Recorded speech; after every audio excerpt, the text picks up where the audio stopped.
Today we are releasing our first results from our updated moderate overlap test, which now includes a passenger seated in the rear of the vehicle. We tested 15 small SUVs in this first round of testing. This is the first U.S. frontal crash test to make use of a rear occupant dummy. We are using a small dummy that is representative of either a small female or a 12-year-old child. For years, we have focused on the driver and the front seat passenger when it comes to preventing injury and likelihood of being killed in a crash. It's now time to turn to the rear seat. In part, we've seen an increase in the relative risk of those sitting in the rear seat being injured compared to those sitting in the front seat. So we want to focus on that rear seat where you carry often the most vulnerable occupants, such as children and elderly adults. The front seat has gotten a lot safer in recent years. Front seat occupants are now benefiting from technologies such as airbags and advanced seatbelt systems.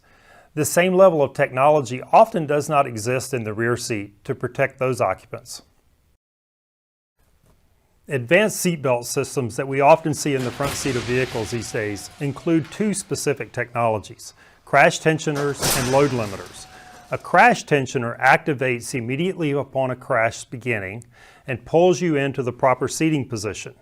A load limiter, once the crash is underway, relaxes the belt, limiting the amount of force on your chest during the crash.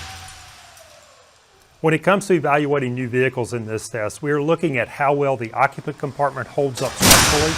We are also looking at the likelihood of injury to both dummies that we include in the test. And finally, we are looking at that rear passenger dummy specifically to see if there's a likelihood that the restraint system did not protect them when it comes to moving forward and possibly striking hard surfaces such as the front seat back. The best performers in this round of testing were the Volvo XC40 and the Ford Escape. These were the only two vehicles to receive an overall rating of good.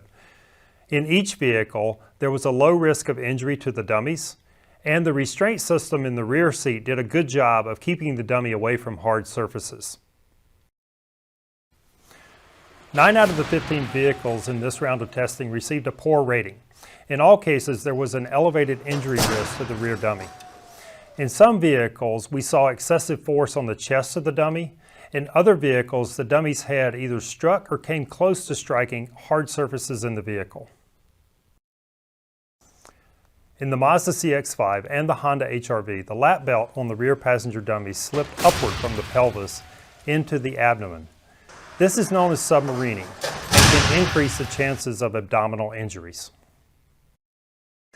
This test has exposed some shortcomings when it comes to protecting those who are seated in the rear seats of our vehicles. We believe the automakers will respond to this challenge and improve rear passenger seat safety by employing things like advanced restraint technologies and other interventions. As these results show, rear seat safety is lagging. It's time for us to focus on making the vehicle safe for all occupants.